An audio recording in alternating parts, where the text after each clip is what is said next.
अब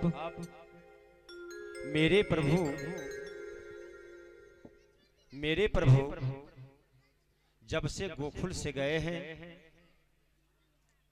द्वारिका, जब से द्वारिका गए हैं, जानते हैं भगवान श्री कृष्ण को 16,108 पत्नी थी। कितना? 16,108। 16,108। अब लोग कहेगा जो भाई 16 हजार भगवान पत्नी रखते हैं। कबीर साहब के कुछ चेला लोग मजाक उड़ाता है इस बात से, हम जानते हैं ना, जो यदि भगवान होता तो 16,000 घर वाली रखता। जो पहले समझने का प्रयास करें, बात ऐसा नहीं है। भगवान को प्रथम पत्नी है रुक्मिणी जी, सत्यभामा, जामवंती, मित्रबिंदा, कालिंदी, यमुना, ये सब पटरानी हैं। यानी कि भगवान श्री कृष्ण को 8 पटरानी, 16,100 रानी है।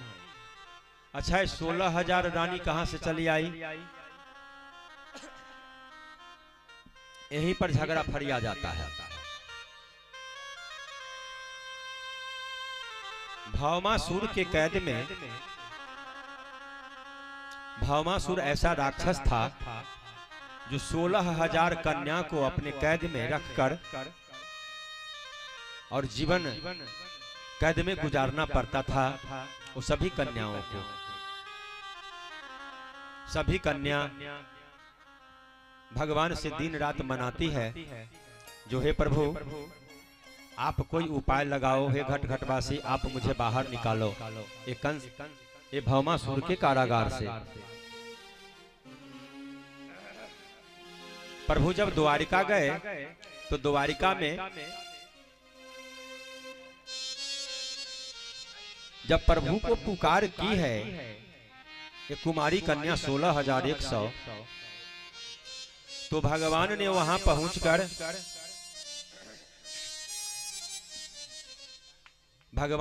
पहुंचकर भौमासुर को वध किया है और 16,100 कन्या को वहां से निकाला है। अच्छा देखो, किसी को पत्नी कोई पराये पुरुष से कभी कभी अच्छा बात करती है तो बहुत ऐसे भी सकाह मर्द होता है, तुरंत पत्नी पर शंका करने लगता है जो कोई चक्कर जरूर है। तो लोग पति पत्नी में खटपट शुरू, दोहरी एट केस शुरू, जो मैं अपने आंखों से देखा हूं तुम फलाने से बात कर रही थी, ऐसा भी नौबत आता है। या तो अपने पत्नी को इस्तीफा,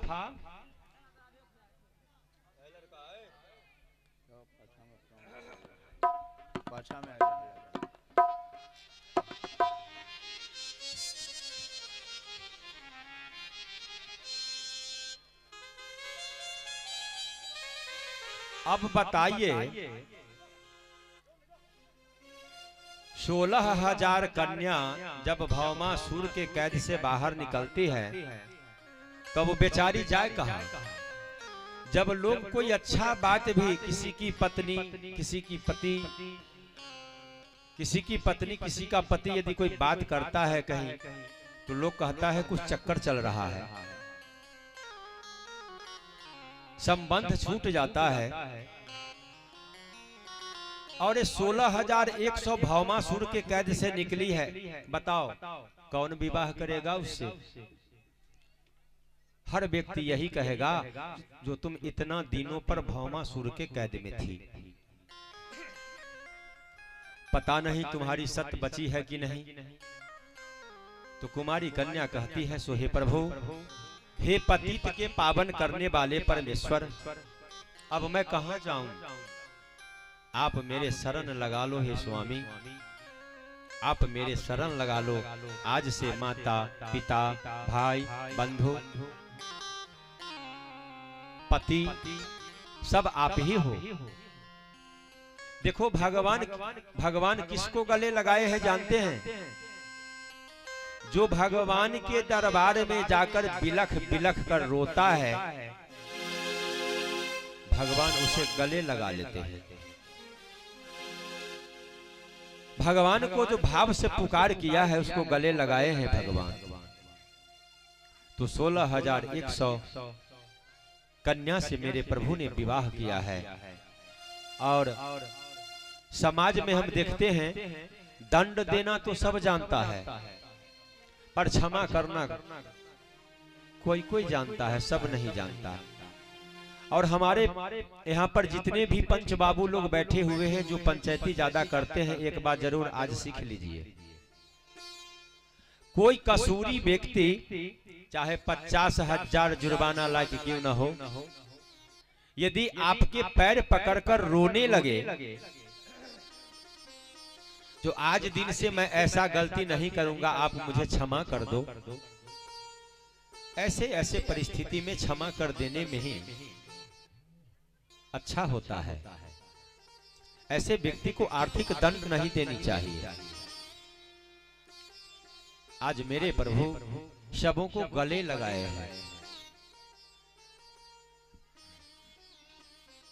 और ठीक इसी तरह मेरे प्रभु को 16,108 पत्नी हैं। 16,108 में सबसे बड़ी रुक्मिणी जी हैं। और रुक्मिणी जी अपने कन्हैया को, अपने पति को बहुत मानती है, पर भगवान को मन नहीं लगता है। यानी कि 16,000 रानी 108 रानी के बीच में रहकर मेरे प्रभु रो रहे हैं। एक दिन रुक्मिणी मैया पूछती है, स्वामी क्यों रोते हो, क्या हुआ है? प्रभु ने भय से कुछ नहीं बोला। देखो अपने पत्नी के पास में यदि कोई मर्द पराये लड़की को या पराये महिला को यदि ज्यादा बड़प्पन करे तो पति पत्नी में खटपट शुरू हो जाता है। अब मेरे प्रभु भय से बोल ही नहीं रहे। रुक्मिणी मैया समझ जाती है, अरे ओ स्वामी, देखो जो बूझने वाला लोग होता है, आपको दिल में क्या चल रहा है वो समझने वाला सब समझ जाता है। रुक्मिणी मैया कहती है, स्वामी आज आपका नजरिया सही नहीं है, आपके अंदर में कुछ चल रहा है। बहुत बार रुक्मिणी मैया पूछती है, स्वामी बताओ ना क्या बात है। मेरे प्रभु ने कहा, अरे ओ देवी गलत नहीं तो मानोगी, हाँ हाँ बताओ ना। मेरे प्रभु कहते हैं, जो आज गोकुल याद आ रहा है। अच्छा, गोकुल में ऐसा क्या खासियत है आपका, कोई बात है क्या? अरे ओ देवी एक हाँ हाँ वो राधा नाम के एक कोई ग्वालिन थी, वो मुझे आज बहुत याद आ रहा है। अच्छा, वो ग्वाली, वो रधिया।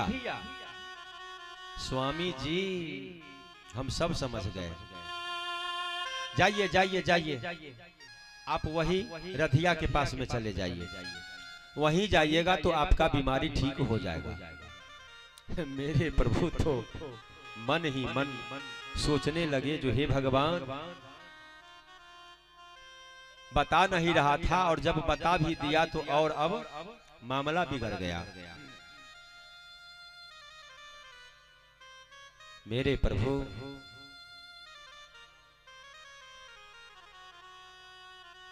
चुपचाप बैठे हुए हैं। रुक्मिणी मैया तो इतना गाल फुला करके बैठ गई, जो जाओ अब जाओ, यहां पर गुजारा नहीं है। 16,000 जिसको पत्नी हो और एक ग्वारनिया रधिया के लिए आप रो रहे हैं। स्वामी जी अब आप चले जाइए वही रधिया के पास। अब उस दिन से मेरी रुक्मिणी मैया तो दोनों पति पत्नी में खटपट शुरू हो गया। भगवान ने सोचा ऐसे बीमारी दूर नहीं होगा, कोई और एक उपाय लगाते हैं। भगवान बीमार पड़ जाते हैं और देखो प्यार की गाड़ी जो है दोनों तरफ से चलता है। इधर राधा को भी वही बीमारी है और मेरा कन्हैया को भी वही बीमारी लग गया है। जैसे जैसे राधिका मेरे प्रभु को चिंतन करती है वैसे वैसे मेरे प्रभु रोते हैं, बिलखते हैं। आप किसी को बारे में रो, अगला को भी छाती फटने लगता है, अगला भी रोने लगता है। यह प्यार का पहचान है। मेरी राधिका और जितने भी गोपिकाएं हैं बहुत प्यारा सा पत्र लिखती है। इधर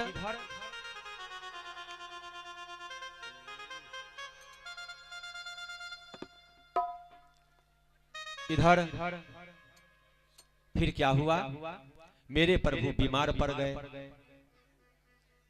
जब मेरे प्रभु बीमार पड़ गए तो रुक्मिणी मैया, आखिर पति पति होता है, रुक्मिणी मैया चमकते हुए धमकते हुए जाती है और पूछती है स्वामी इतना बीमारी तेज हो गया तो चले जाओ ना रधिया के पास। प्रभु तो आओ, बिस्तर पकड़े हुए हैं। डॉक्टर आया, दवाई लिखाया। डॉक्टर ने क्या दवाई लिखा जानते हैं? जो व्यक्ति अपने पैर के धूल कन्हैया को देगा और वही धूल में यदि मेरे प्रभु दवा को पिएंगे तो बीमारी ठीक हो जाएगा। अब रुक्मिणी मैया कहती है जो किसको नरक में जाना है, भला या बुरा, पति तो है, मेरा पति मेरा देवता है, भला है बुरा है जो भी है मेरा पति मेरा देवता है। मैं अपने चरण की धूल देकर मैं नरक में नहीं जाऊंगी। कोई 16,108 पत्नी थी पर कोई नहीं दिया अपने चरण के धूल। मरना है तो मरते रहो। वहां से नारद बाबा चले कहां? गोकुल। जब गोकुल में जाते हैं तो मेरी राधा रानी बाट जोह रही थी। बाट जोह रही है राधिका। राधिका नारद बाबा को दौड़ती हुई आती है और पूछती है बाबा अरे बताओ ना मेरे पिया जी ठीक हैं कि नहीं, मेरे प्रीतम जी ठीक हैं कि नहीं, मेरे स्वामी जी ठीक हैं कि नहीं। बाबा बताओ ना मेरे प्रीतम जी ठीक हैं कि नहीं, मेरे स्वामी जी ठीक हैं कि नहीं, मेरे साजन जी ठीक हैं कि नहीं। नारद बाबा को तो परेशान करके रख दी राधिका। नारद बाबा कहते हैं अरे ओ राधा आजकल वो बीमार हैं। अब तो राधिका को ऐसा मूर्छा आई जो लगा प्रभु से पहले कहीं राधिका ही नहीं तो भयंकर बीमारी से ग्रसित हो जाए। कहा बताओ ना बाबा। राधिका से नारद बाबा कहते हैं देवी मेरे प्रभु आजकल बीमार हैं और जो व्यक्ति अपने चरण को धूल यदि दे दे प्रभु को पीने के लिए तो मेरे प्रभु ठीक हो जाएंगे। राधिका कहती है वहां पे भगवान किसी को पैर नहीं दे रखा है क्या? द्वारिका में कोई आदमी नहीं है? बाबा राधा रानी तो पैर को रगड़ रगड़ कर एक घैला एक बाल्टी चरण को धूल दे रही है। नारद बाबा देखते हैं जो 16,108 पत्नी में से कोई नहीं भय से दिया, जो मैं कहीं नरक में नहीं तो चली जाऊंगी। और ये राधिका को भय नहीं है क्या?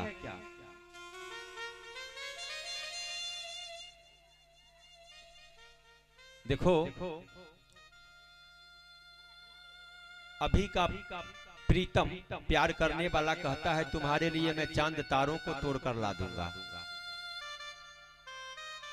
और चांद तारों की बात छोड़ दो,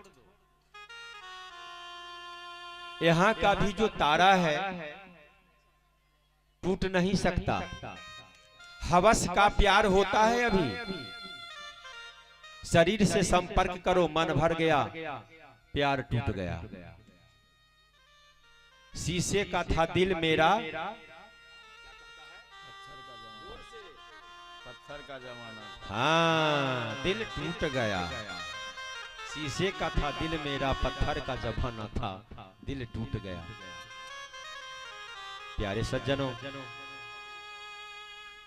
आप ये दुनिया वालों को चक्कर में पड़कर जो कहते हो शीशे का था दिल मेरा, पत्थर का जमाना था, एक हिस्सा थोड़ा दिल मेरे प्रभु को दे करके देखो ना।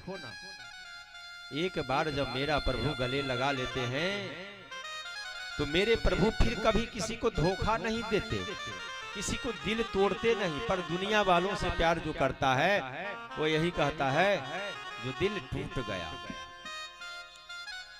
नारद बाबा वहां से लेकर के आते हैं। रुक्मिणी मैया कहती है जो अरे वो बाबा पछड़ते हुए आ रहा है, कौन ऐसा था बाबा बताओ ना। बाबा ने कहा देवी अरे वो एक राधा नाम के ग्वालिन है, वही एक बाल्टी एक घैला चरण की धूल दी है। रुक्मिणी मैया तो फिर मुंह कान चमकाने लगी। ओ अब पराये लड़की को, पराये स्त्री को पैर को धूल पीता रहे और बीमारी ठीक होता रहे। मेरे स्वामी जी बहुत अच्छा काम किए हैं। अब दूसरे औरत को पैर का धूल आप पियो तो आपका बीमारी ठीक हो जाएगा, बाहरी बीमारी। इसी को प्रेम रोग कहता है। प्रेम रोग जब लग जाता है तो जल्दी ठीक नहीं होता। राधिका वहां से बाबा के पीछे पीछे आती है। फिर रुक्मिणी मैया प्रभु पूछते हैं राधा 16,108 पत्नी है मुझे, पर नरक के भय से कोई नहीं अपने चरण का धूल दिया, आखिर तुम्हें नरक से डर नहीं है?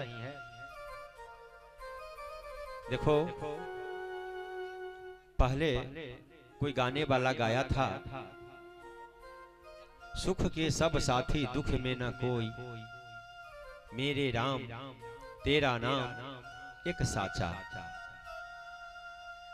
पत्नी वही होती है जो सुख और दुख दोनों में साथ दे, पति वही होता है जो सुख दुख में साथ दे। पर रुक्मिणी मैया जैसी नहीं।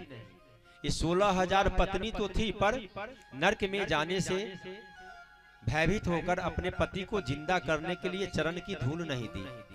चरण को धूल कौन दिया? और जोर से कौन दिया? राधा। राधा और कृष्ण का प्यार, राधा और कृष्ण की प्रेम कथा। यदि प्रेम प्रसंग सुनना हो, कुछ सीखना हो, तो मैया जगत जननी जगदम्बा राधा और मेरे मोहन के प्रेम से यह सिद्ध होता है। जो प्रेम इसी को कहते हैं। प्रभु ने पूछा नरक से भय नहीं था? राधिका कहती है स्वामी ठीक है, मैं नरक में ही चली जाऊंगी, पर आप तो स्वस्थ रहें। मैं भले ही नरक में चली जाऊंगी, पर आप तो स्वस्थ रहें। मेरा स्वामी कैसे भी स्वस्थ रहे, मुझे नरक का भय नहीं है, पर आप स्वस्थ रहें। अब वहां पर रुक्मिणी मैया शर्मा रही है। अच्छा ये बताओ, राधिका इतना प्यार करती है मेरे पति से, जो नरक में भी जाने के लिए तैयार है, पर मेरा पति स्वस्थ रहे। बताओ। और जो मुझे मांग में सिंदूर डाल करके लाया है, वो नरक के भय से अपने चरण की धूल नहीं दी। इसी को प्यार कहते हैं। रुक्मिणी मैया को प्रभु ने कहा देवी देखो, अब कुछ समझ में आया। आखिर 16,000 पत्नी में एक भी ऐसा कोई नहीं निकली जो मेरा बीमारी ठीक करने वाला कोई पत्नी हुई। और आज राधिका को देखो, राधिका जन्म जन्म के साथी है मेरे प्रभु को। अगर न मिलता इस जीवन में, आज सब लोग कथा बैठकर सुन रहे हैं, ये महाराज जी के साथ आज आप लोगों का प्रेम नहीं है, मैं पूर्व जन्म में भी आप लोगों को कथा सुना रहा था। अगर न मिलता इस जीवन में लेते जन्म दोबारा, तो जन्म जन्म का साथ है हमारा तुम्हारा,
राधिका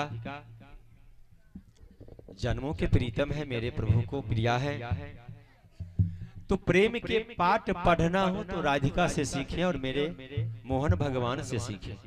प्रेम से बोलिए राधा रानी की जय, कन्हैया लाल की जय, हर महादेव।